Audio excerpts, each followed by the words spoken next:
What is up, everyone? My name is Sasha. If this is your first time tuning in, and this is Fourth and Wine. Now, typically on the show, we drink some wine, we talk a little bit about it, we learn about the wine together, but unfortunately, I haven't been feeling my best. So I'm just going to stick with some hot tea today. So this episode will have no wine, unfortunately. Ooh, why do that? Won't have any wine, unfortunately, but hopefully by next week, I'm sure. I'm getting over it now, but hopefully by next week, I'm 100%.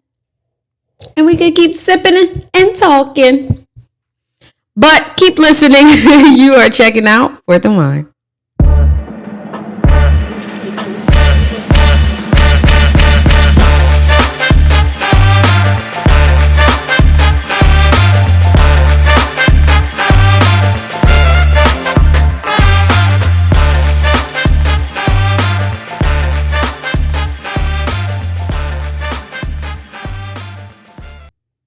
All right.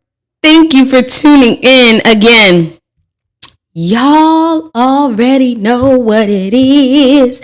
It's NFC Championship time. I'm excited. I cannot wait for Sunday. I am so excited. And it's here at home at Lincoln Financial Field, the NFC Championship. And my team is in it, honey. So the Eagles beat the Rams this past Sunday, 22-28 at home at the Link. Everything has been running through Philly this playoff season. We are set to play the Washington Commanders on Sunday, the early game, which I believe starts at 3. So let's talk a little bit about the game on Sunday. I mean, what did y'all think? I'm going to tell y'all what I thought, but what did you think? I mean, there were so many good moments on Sunday, and it snowed. The weather made it perfect for fans, and I guess the look and the excitement of snow. But after hearing some of the players' post-game interviews, fun for us, maybe not too fun for them. I'm not sure if it was fun for the fans there, but I'm sure they had a blast drinking and cheering on their team. But some good key moments from Sunday's game. Jalen Carter, that was the moment. Jalen Carter is the moment. Jalen Carter had an outstanding game and even a pregame. So I'm going to tell y'all, I was hyped for Jalen, because he be ready. He want the smoke. Jalen Carter want the smoke, okay? So, Rams linebacker Jared Verse, rookie, great player. He made a comment in the week leading up to our game. And he pretty much said Eagles fans are annoying. And they green and white. And he said he don't like us. And I'm paraphrasing. He probably did not say he don't like us. But that's how I took it. That's exactly how I took it. And that's how Philly fans took it as well. They put his quote on the Jumbotron, on the screen at the game. But before the game, my guy, he decided to come out of the locker room, do a quick walk around the field, do a lap, and wave at the Eagles fans. Oh, honey, they was not feeling that. He got so many boos and everything else. But the Eagles fans ain't the only ones that greeted him on his stroll. Jalen Carter was out there to say hello. I don't know what was said. I know what Jared Verse said after the fact. He said, oh, well, or something to this effect. Oh, well, we could worry about that $77K after we make it to the NFC Championship. So if y'all made a bet, I I think you owe Jalen Carter and the city of Philadelphia $77K, my good friend Jared. But Jalen Carter pulled right up on him, wanted all the smoke. And I'm sure said a few things that could not be repeated that I will not repeat on here. But Jalen Carter also had a good game. 1 forced fumble, 2 sacks, and he had 2 big-time key moment plays. Now, with under 2 minutes to go, defense is out there, and I don't even want to get into defense being on the field again with under 2 minutes to go and it being a 1-possession game, but that's neither here nor there. I mean, it is here. But he made a big 3rd down stop. He sacked Rams quarterback, Matt Stafford, and caused -9 yards and pushed their offense back down the field. And we needed it because they were at the Eagles' 13-yard line, okay? They were close to scoring. Also, on the 4th down play right after that, he was all in their face. Jalen Carter knows his fundamentals. He knows his fundamentals. He was all in Matt Stafford's face, man. Hands up, just causing confusion. Rushing the passer, bro. Like, he is a beast, and there is no getting around it. Now, I remember when Jalen Carter got drafted. I didn't know much about Jalen Carter. I didn't really watch college football. I still don't watch college football that much. I watch it enough that now I know the players. But even then, I wasn't that familiar with Jalen Carter. But I knew that the talk of the town during his draft year in 2023 was that the Eagles needed a running back and they needed to get BG Robinson. That was the guy. But draft night came. Maybe Howie couldn't get, he couldn't trade up enough to get Bijan. I don't know what Bijan went. Let me see if I could Google that really quick. Let's see. But Bijan Robinson was drafted to the Atlanta Falcons instead. Oh, he was picked number 8 and Jalen Carter was number 9. Eagles had the 9th pick and I guess we couldn't trade up. I guess maybe Howie was trying to trade up. I don't know if he was trying to trade up to get Jalen Carter or if he was trying to trade up to get Bijan Robinson. But in either case, we ended up with Jalen friggin' Carter. And I love Howie for it. I love Howie for it. That guy is a beast. He played 96% of the snaps on Sunday. 96. And overall, our defense balled out per usual. Zach Bond with 6 tackles and a fumble recovery. Fumble caused by my little cousin. I be calling him my little cousin just because I feel so proud of him, okay? To see his development, his growth, and just how focused he stayed. Watching him just say, I'm going to always go out there and I'm going to work. I'm my brother's keeper. Like Nolan Smith. Nolan Smith had 1 sack, 1 forced fumble, and on a 3rd and 10 for the Rams, makes a sack, which forces the fumble, and Zach Bond recovers it. Like, they play so well together. Our defense, top defense in the league, and they play well together. And then, of course, you can't talk about an Eagles game without talking about the biggest moment there is. Saquon Barkley. Saquon Barkley in the snow.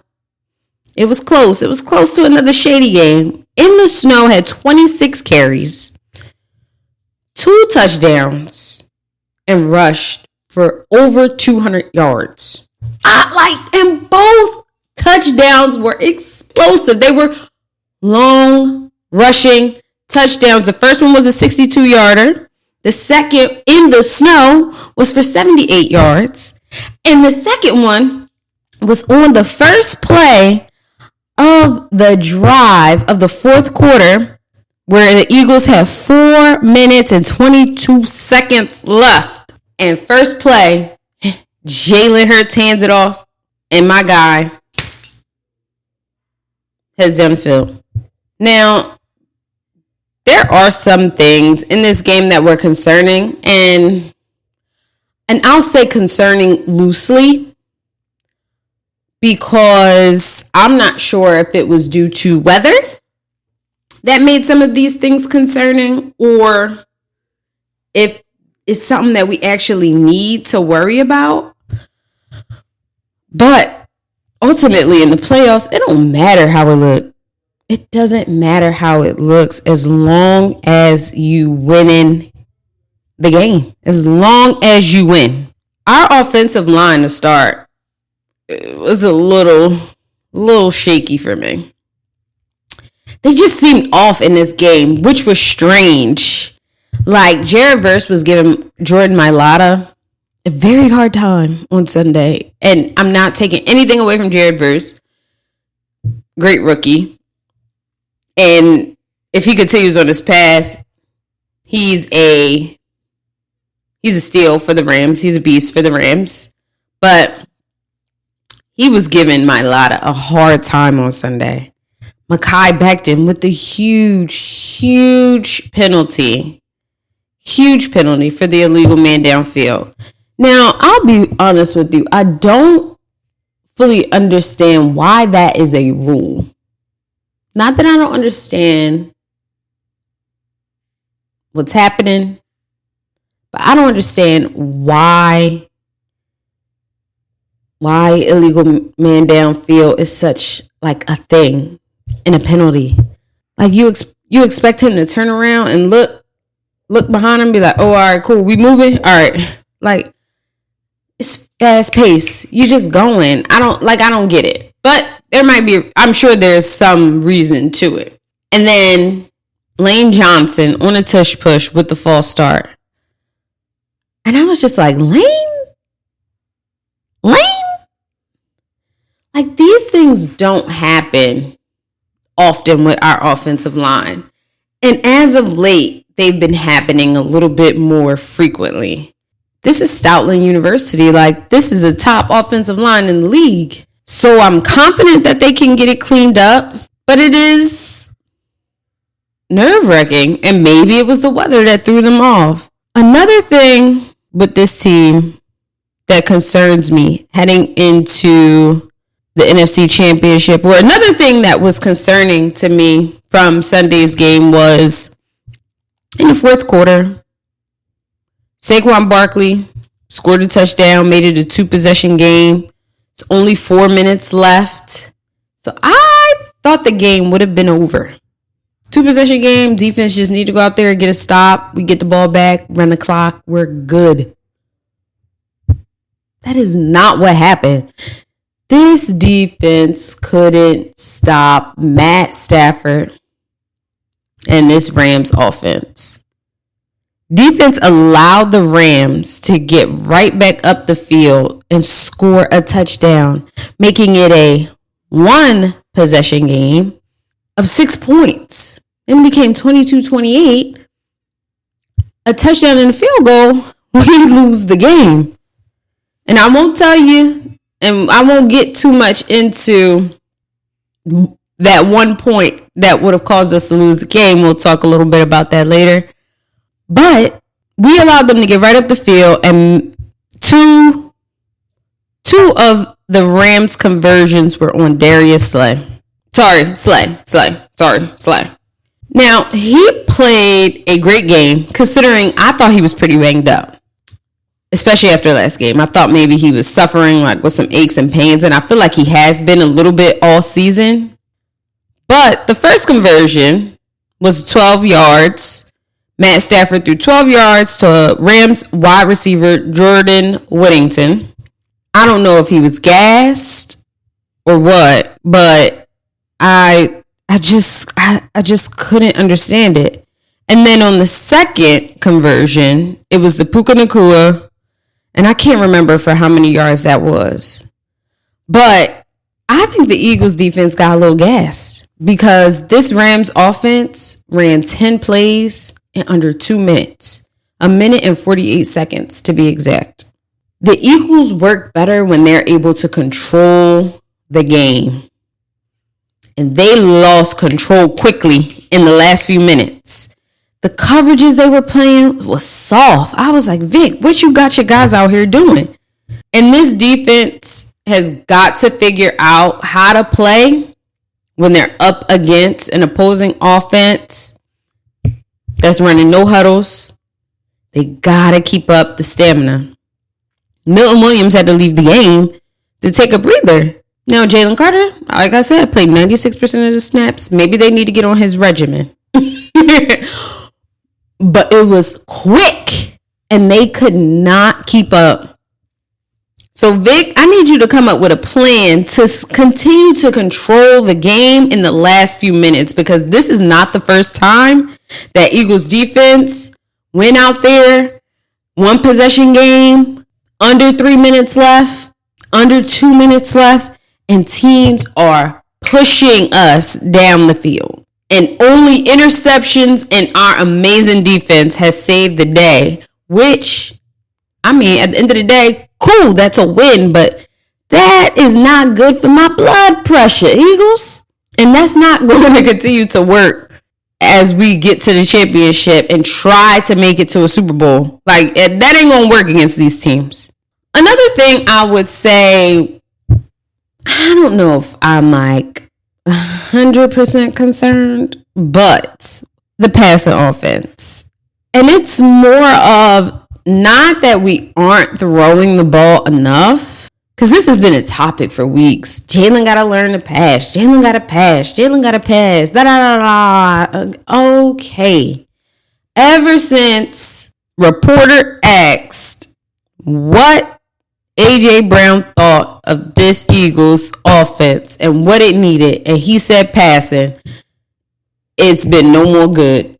All we talk about last year, all we talked about was running the ball. All we talked about was running the ball. Run the ball, run the ball, run the ball, run the ball, run the ball. Now we got the best running back in the league, and we don't want to run the ball. Our offensive line is built, and is best at a rushing offense. We've got the best running back in the league. We have a mobile quarterback. Running the ball, I said it at the beginning of the season. I say it again. It's the Eagles' identity. And that's okay. Why is that not okay? It wins games. Now, the pass game got a little wonky in moments where it's like, Jalen, you holding on to the ball too long, brother. Why am I talking like somebody's old behind uncle? Anyway, Jalen was holding on to the ball too long in certain instances where it's like, if you don't see anybody open, or if you're scared to throw it in coverages, just throw it away.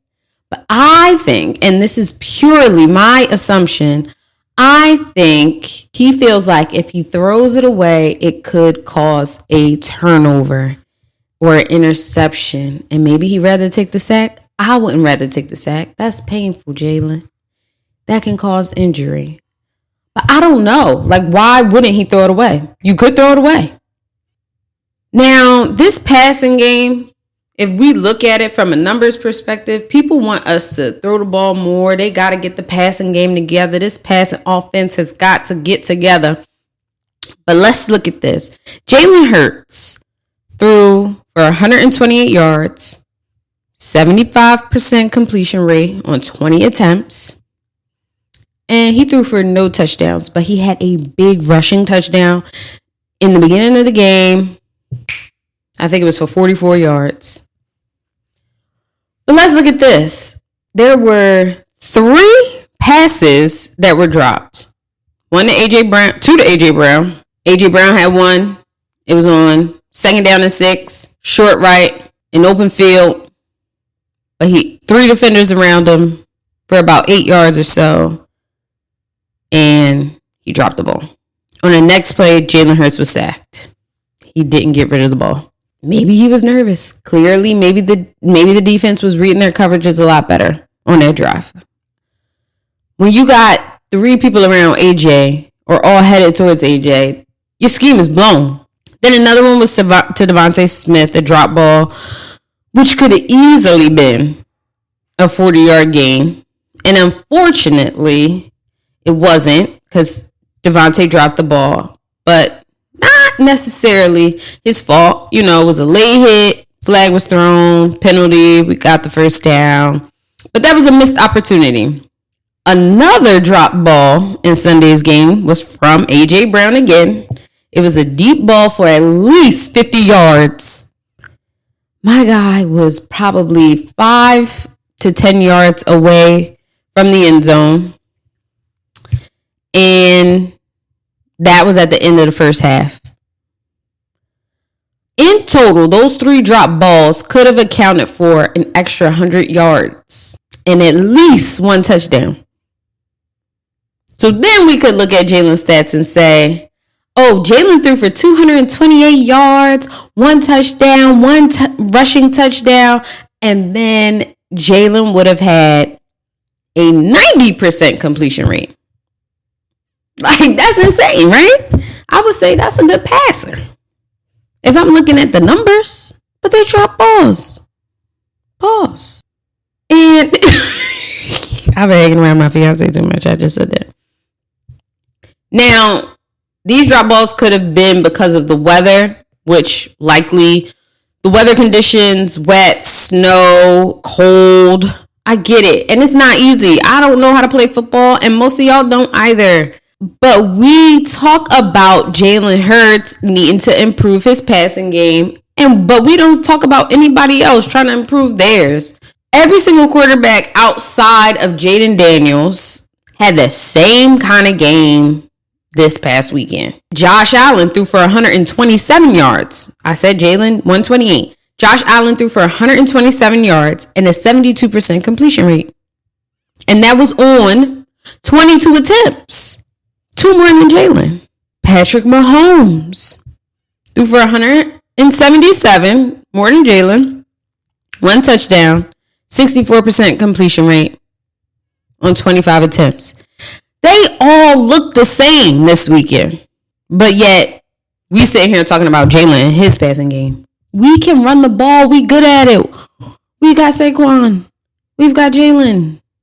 Why not run the ball? Now, I know folks were talk about how A.J. Brown is a diva and you can't have drop balls and be a diva and be sitting on the sideline reading a book, all this other stuff.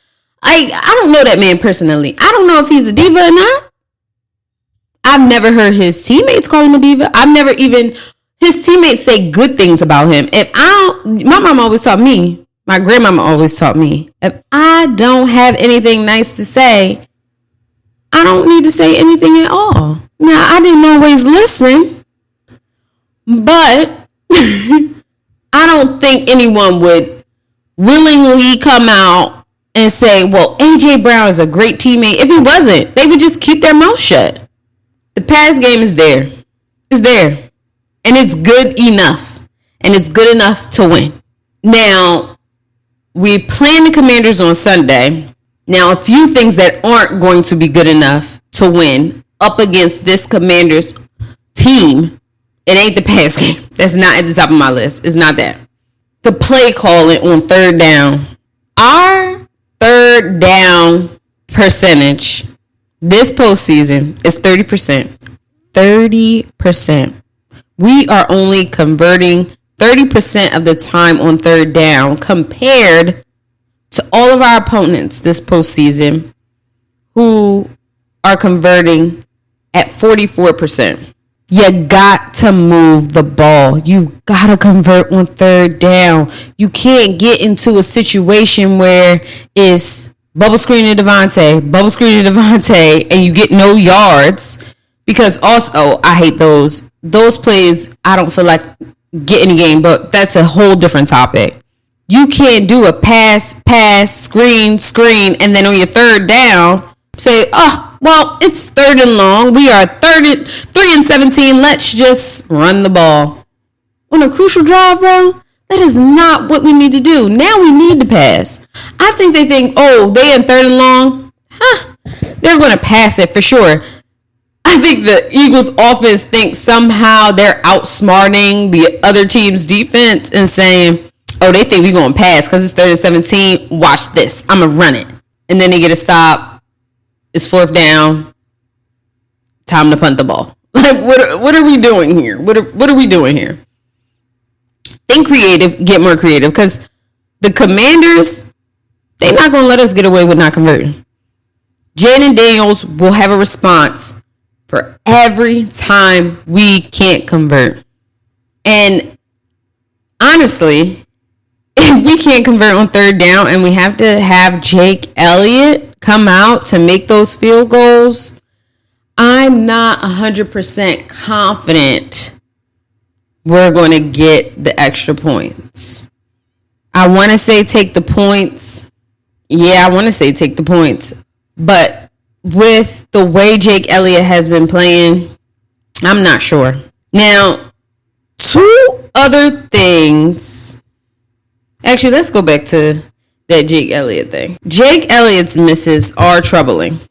So if we can't convert on 3rd down, we in field goal range, and we need Jake Elliott to come out and kick a field goal, I don't think I'm as confident as I once was in that. Now, Jake Elliott, he has missed extra points, field goals. Can he even kick the extra point? But the topic everyone keeps bringing up is, should Jake Elliott be replaced? Bro, we are going to the NFC Championship. Heck no, he can't be replaced. It is too far gone. It's too late for that. We're not replacing him. We're going to have to make do and make it do what it do. At this point, no one's going to come in and be able to deliver like Jake Elliott and consistently come out there and just have the confidence in like we should have in Jake Elliott. It's disappointing to watch Jake Elliott struggle this season, and it's odd to watch him struggle this season because he has always been clutch. But there's no way in hell that you bench Jake Elliott and bring someone else in. Who are you bringing in? Somebody off the practice squad? Like who? Who do you bring in? No, they're not better than Jake Elliott right now. They aren't. Especially not heading into the NFC Championship, trying to make a push to the Super Bowl and possibly be in the Super Bowl.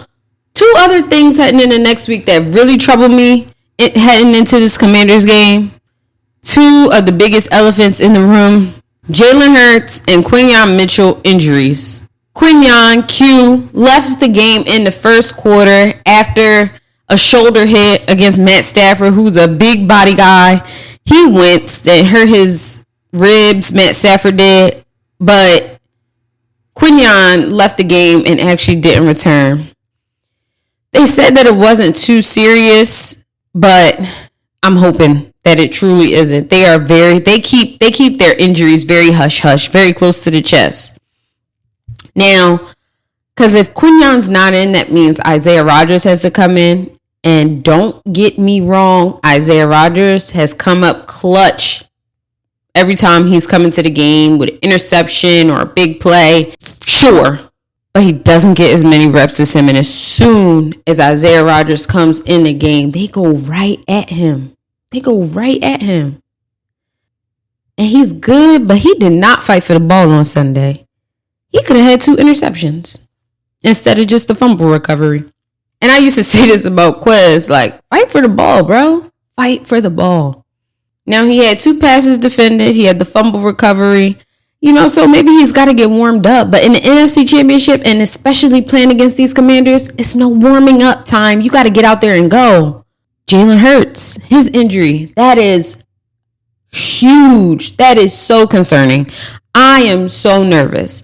Now, today, Nick Sirianni said, we are practicing and going ahead with Jalen Hurts. We are practicing and getting Jalen Hurts ready for next week. And that is promising, and that's good to hear. But I am confident he's not going to be 100%. They probably going to shoot him up with something, send him out there with a knee brace. And last year he played through a knee injury and won his 10 games. But he's a mobile quarterback, and this is the problem you have with a mobile quarterback. So now that offense looks entirely different if Jalen Hurts has a knee injury. It could get aggravated during the game. And it takes away him. So now defenses know if they running the ball, it's just Saquon. It's not the option of Jalen Hurts coming out there. And it is concerning because the Eagles, without Jalen Hurts, all time since he started, are 3-5. And I'm including that loss against the Commanders a few weeks ago where he went out early. And 2 of those wins came from this season when we played the Cowboys and the New York football small guys. The New York football, what's their names? New York football Giants. But those teams playing with whoever. Cooper Rush was playing for the Cowboys backup quarterback. And the Giants got rid of Daniel Jones and not that he was even any better, but playing with, I don't even know who we played. It wasn't Tommy DeVito. Drew Lock. But again, everyone's underestimating these Commanders, and I would not do it. I wouldn't do it again. We got an injured quarterback. We got an injured cornerback. And we'll see as the week goes on. Rain, sleet, or snow, the Eagles train to go. And I'm praying Jalen Hurts is trained to go. And then last but not least, heading to the NFC Championship, we truly need to be stellar when it comes to special teams. And it sucks that Jake Elliott and Braden Mann are both like in this weird limbo. And it's crazy that Braden Mann went from NFC Special Teams Player of the Week to, I don't know. But Braden Mann has got to put us in situations where we have the opposing offense pinned. They should be pinned back at the 10. And our special teams guys are going to have to go out there, make tackles, and make plays. We're going to need Keely Ringo, Isaiah Rodgers, Cooper DeJean, Sidney Brown. We're going to need those guys to really step up and put us in some good positions. Pick up fumbles, make plays, and play smart football. But next week, I'm excited to see the Commanders again. It is nerve-wracking playing a team for a third time, and a team you see multiple times a year. Their head coach, Dan Quinn, he knows the Eagles very well, coming from the Cowboys. We've got to shake it up a bit. I'm not saying let's go out there and try to reinvent the wheel, but we need to play smart football. We need to protect the ball. That is going to be key. If we turn over the ball, there's no way we win the game. But I'm outside next week, and if we make it to the Super Bowl, I'm really going to be outside. But I cannot wait until the game on Sunday. Hopefully I'm back here with a smiling face because we won the NFC Championship and we are headed to a Super Bowl. But until next time, I'll make sure I have my wine. Peace.